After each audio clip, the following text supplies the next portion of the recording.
Hey guys, it's John Mark, And Priscilla.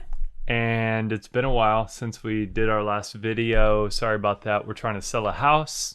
Just got this one under contract, and we made an offer, and they accepted it yesterday.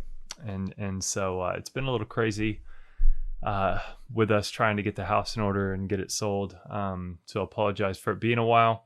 And then our kids are with my parents tonight, so Priscilla suggested we would do this video and try and serve y'all. So hopefully this is helpful. As y'all know, we're going through Paul Tripp's What Did You Expect?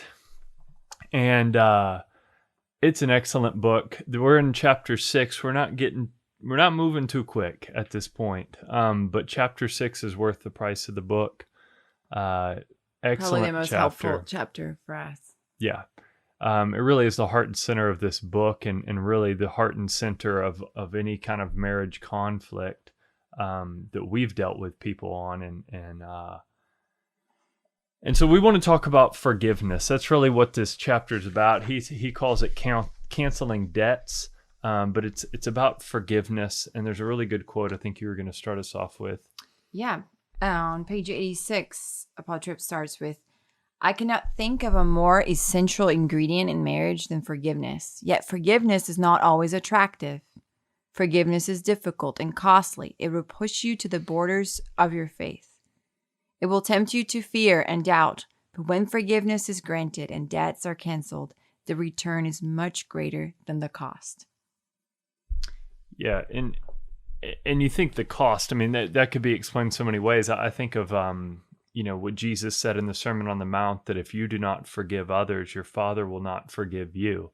Talk about a cost. I mean, you don't go to heaven unless you are a person who forgives those who have wronged you. So there's the cost. This is hard to do, but it is absolutely essential. Every Christian must be a person who forgives, yet forgiveness is extremely difficult. And why is it so difficult? I think it's difficult because of anger. I think that's really why forgiveness is difficult. And I it's interesting, the emotion that's mentioned. Do you know the emotion that's mentioned more than any other emotion in the Bible? Many people would say fear. It's mentioned like 340 times in the Bible. But actually, the emotion mentioned more than any other is anger, mentioned over 500 times in the Bible. This is clearly a problem, and there's different types of anger. Most people think they don't have an anger problem because they aren't punching holes through something or screaming at the top of their lungs. And there's a lot of different types of anger. Bitterness is a type of anger we're going to talk about in a moment. But nagging, it talks about in Proverbs, is a type of anger. There's kind of closed up forms of anger that you just kind of hold in and internalize. There's been a lot of research on this, even medical field, of how that destroys you, how it actually destroys your body when you hold anger in. But that's a form of anger. You can hold it in and then you let it out subtly and strategically at the other person.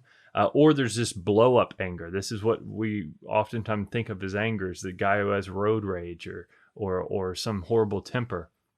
But bitterness is actually, I think, the most dangerous type of anger that subtly and systematically destroys a marriage.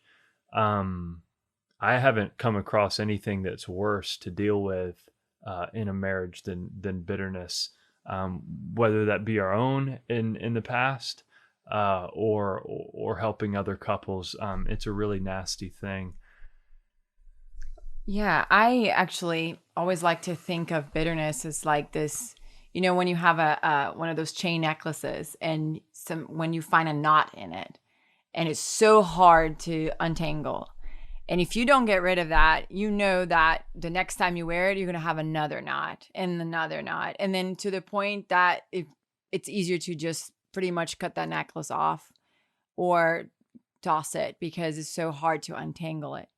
And so forgiveness unforgiveness and bitterness is sort of like that. It's every time you don't forgive, you create a little knot It's not a huge knot, it's just a little knot.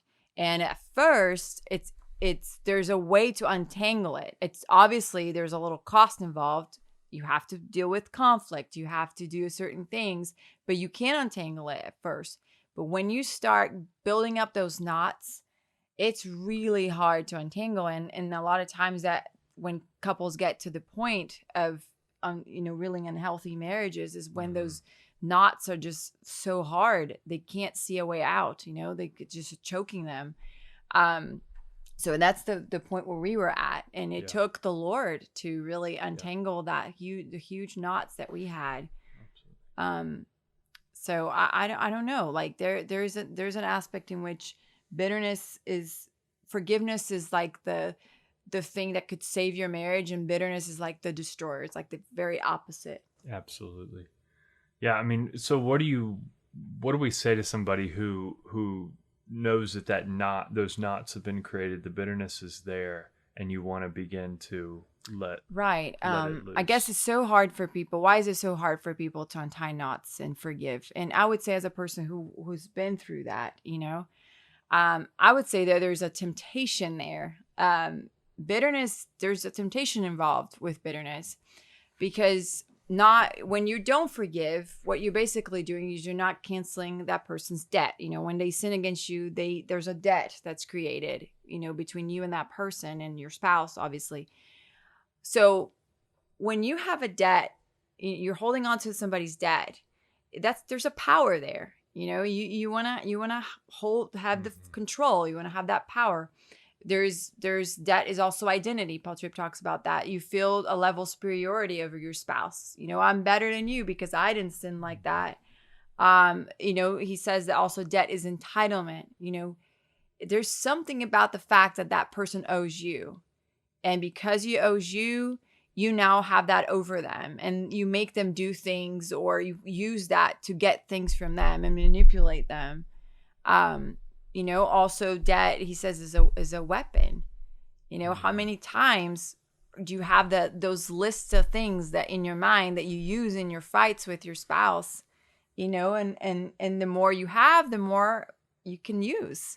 And so there's a temptation there to keep the records of wrong to use in fights, and lastly, I think Jeremiah's going to talk about that, is debt puts us in the position of God, which is the worst of all. Yeah. It puts us in the position of a judge, really. We're trying to be a judge and executor of this person that we feel has wronged us in some way, and therefore you must be punished for the wrong that you've committed against me. And this is actually how God made us to work. We're created in the image of God. God is a God of justice. He is a judge. And we are created with a sense of justice in us. We know wrong should be made right. Someone should pay for their sins against us, or for their sins against someone else. So that's deeply buried inside of us. And there's got to be some way to deal with that, and that God would want us to deal with that. He says, "Vengeance is mine, I will repay, says the Lord."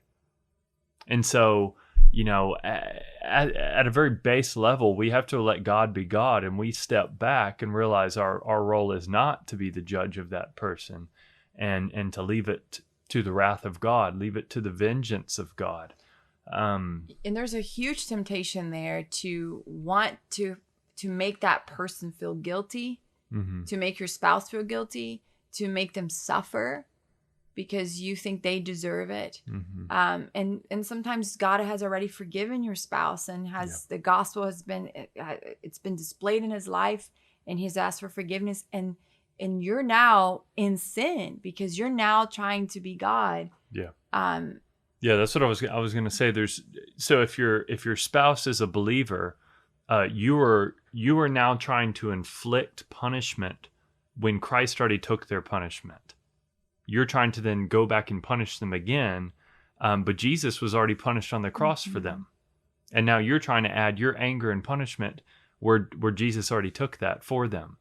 And so clearly that would not be a right way to handle it. But if your spouse is not a believer, then they will be punished for those sins. and you're wanting to add more punishment to the wrath of God that they will one day incur if they do not receive Christ. So this is punishing the person by withholding forgiveness is never a solution. It only deepens the problem, and it creates those knots that Priscilla was talking about. Also, there's something to be said, and I think there's a good qualifier. You know, I don't want us to I guess portray that we're trying to minimize somebody's, you know, suffering. You know, some spouses really do inflict a lot of pain on the other. There's a lot of hurt there, legitimate sins. Yeah. And we don't want to minimize that and say, oh, just, you know, forgive. Why don't you forget and forgive? It's hard. Like, you're literally being asked to do sometimes what to the world as something impossible, and only God will help you do that. Only the true power of the gospel will help you do that, because what your spouse did is horrible, or it's hurt you deeply. And so we're definitely not trying to minimize that. Yeah, and I think this is where it gets to the most powerful point of all of this is Paul Tripp. Here's how he defines forgiveness. Forgiveness is the vertical commitment followed by a horizontal transaction. It's a vertical commitment followed by a horizontal transaction. And so, you know, forgiveness isn't first this way. It's first a decision, a choice. God has called me to be a person that forgives like he's forgiven me. I am to bend that horizontally. I'm going to bend his vertical forgiveness toward me, horizontally toward that other person. Here's what I've found, that many times Christians, they want to forgive. They're like, oh yeah, I forgive you. I'm sorry I did that. Yeah, I forgive you. And they try to reconcile, but they don't really know what forgiveness is. You know, they're just kind of saying it, but they aren't really at the heart level doing it, even though they may mean well. So here's a threefold promise of what forgiveness is. I don't know where I picked this up along the way. Maybe Paul Tripp said it at one point, or maybe somebody else, but this threefold promise, here it is. Promise 1, I will not bring up this offense again or use it against you. Promise 2, I will not gossip or malign you because of this offense. Promise 3, I will not dwell on this offense. See, that's oftentimes a big issue, kind of dwelling, thinking on how they wronged you, thinking on how it's going to happen again. You know, how do I? And then 1 Corinthians 13, verse 5 says, love is not easily angered. It keeps no record of wrongs. No record of wrongs. It cancels the debt. It wipes it clean. It pushes the sin as far as the east is from the west. So far does God remove our transgressions from us, and we must do that for the other person. Cancel it. That's what's being called for. And that threefold commitment is massive. I will not bring up the offense again or use it against you in a future argument as ammunition, right? I will not gossip or malign you because of this offense. And then big one, number 3, I will not dwell on the offense. I'm not going to sit there and replay it in my mind and think about it. I'm not going to use it against you in the future. I'm not going to talk to others about it and make a big, right? That's a real, you're really forgiving the person when you can keep that threefold promise. Yeah, I was going to say too, on a personal level, like I was a person who struggled with this. And I would say that for any of you struggling to forgive your spouse, or you're holding on to a lot of bitterness, pray hard about this. I think sometimes we tend to, like those things I said, have the temptation to hold on to the forgiveness as a way of power, or like all those things that Paul Tripp said. And we don't bring it before the Lord, because if we bring it before the Lord, we'll lose it, because we fear, the Lord is just going to forgive him and I must forgive. And then I have to deal with my bitterness. And then I don't want to deal with it. But I would tell you this, like the breakthrough for me was when I brought it to the Lord honestly, and I dealt with my own heart. Like Lord, if you don't remove this from my heart, I can't move on from here. Like I can't continue we can't continue in this marriage like this. Lord, you must do this. And I brought it before him and I exposed my own weaknesses. Like in our own power, yes, these knots cannot be untangled. But praise be to God that we have a God who demonstrated his love for us by canceling our debts. And so Amen. we have the power to cancel our spouse's debts because he first canceled ours. Amen. And so that's where the power is. Yeah. You know? Yeah. And there's guys, there's just so much hope in this. So much hope. Don't lose hope. If you have been forgiven in Christ, you can forgive someone who has wronged you. And if you can forgive them, you can pull yourself out of nearly any marriage struggle, any pit that your marriage may feel like it's in, if you will continue to cancel debts. Yes. Guys, we love y'all. Blessings. Hope this is helpful. Y'all have a good night.